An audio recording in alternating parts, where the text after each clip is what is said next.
Hello everyone, welcome back to my channel. I'm Bill. This is a continuation of the Wednesday online campaign updates. This is the campaign I'm running. The party is continuing from inside the Bone Tower, which sits on top of Ziggurat, which the cultists control. The tower itself, when they entered the Bone Tower, shifted red, so they know they're not completely on the material plane anymore. From there, they're ascending to the highest level of that tower. They encounter a lion on the steps with a human head and a cobra tail.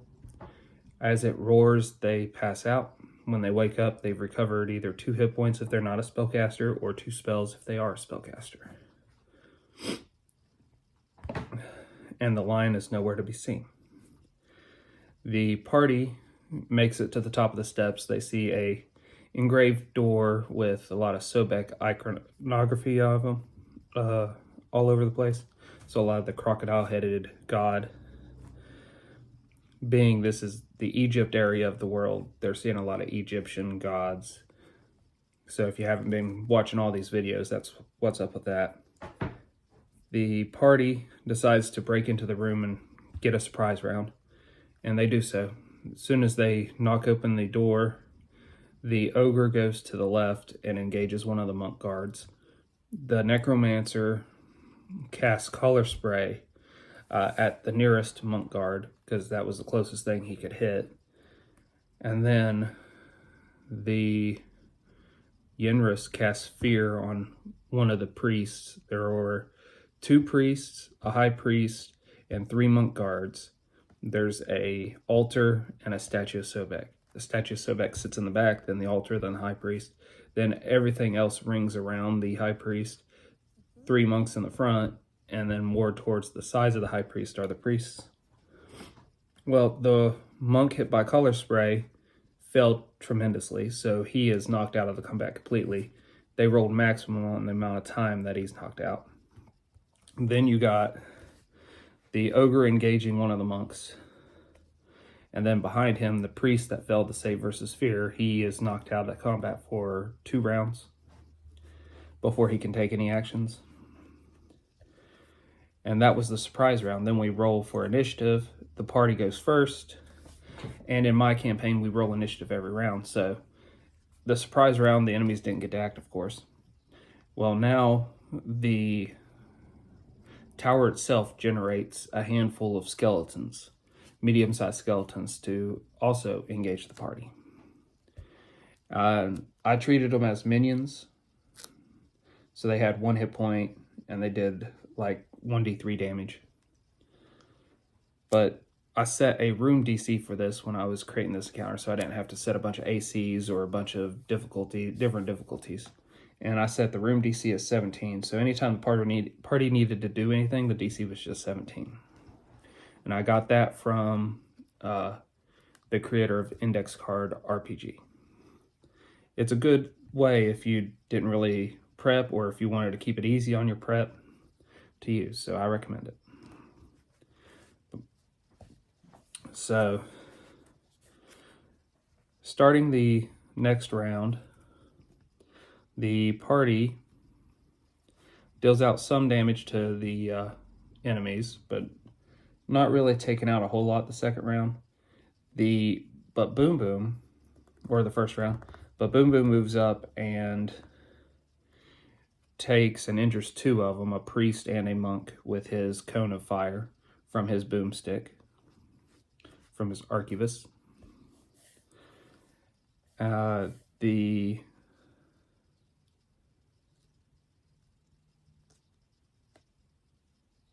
The high priest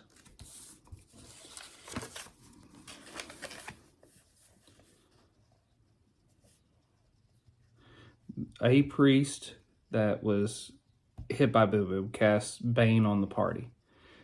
The high priest casts silence at the doorway where the party is. So their regular spellcasters can't cast magic unless they can cast silence spells, or they get outside of the radius of the silence. The second round of combat, the enemies go first. because they won initiative. On this round, the skeletons that arrived the previous round finally get to engage in combat. Boom Boom is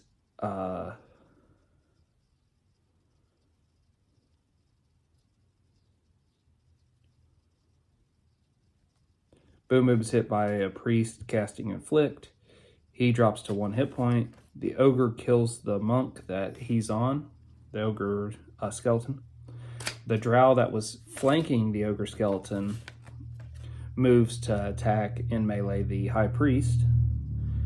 The druid gives her ape a healing potion to deliver to Boom Boom, and then the ape does that for its turn. Yenris uses his psionic magic, because it is technically silent, to attack the priest that dropped Boom Boom to 1 hit point, and he succeeds in dropping that priest. And then the next round begins.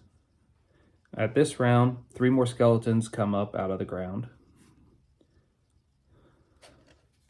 The druid and thief use archery to finish off the high priest, while the druid's ape, kills the skeleton that was next to Boom Boom.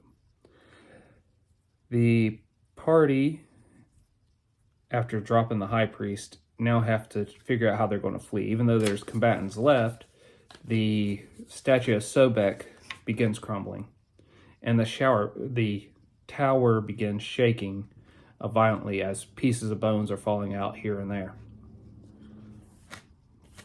So the artificer and the archer, his 2 characters, flee down the stairs until they can make it all the way out, making 6 different checks for encounters along the way.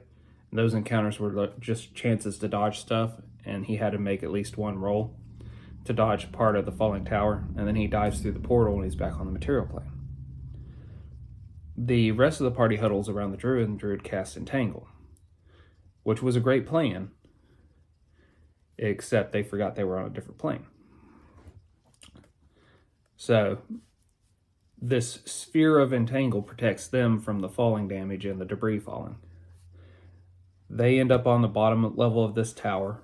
They have to dig out the door, and then the necromancer has to figure out how to reactivate it. So he makes a spellcraft check and to reassemble it and reactivate it. And the druid and Yenris, the occultist, helps him with the spellcraft check. They give him +2 bonuses by making the 8 other action. And then he rolls over 30 something to put this together and reactivate it. So he succeeds. Might have only been a single success for like a short time, but he succeeds. It opens up, and they get through it, and they're back on the material plane. They spend some time resting. The prisoners they had freed have finished taking out the cultists, and now, about the next day, everyone starts packing up to leave, figuring out where they're going to go and whatnot.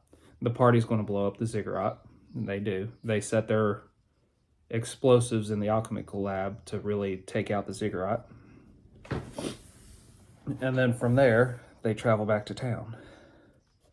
Not really having any encounters along the way on their way back to town.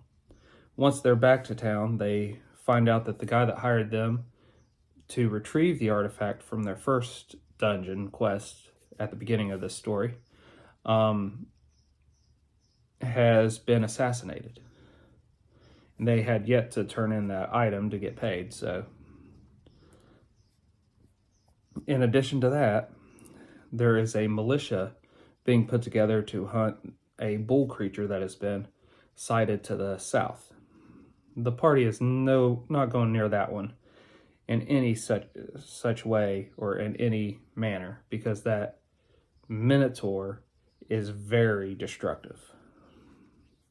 And they are very aware of that. That's where the game ended.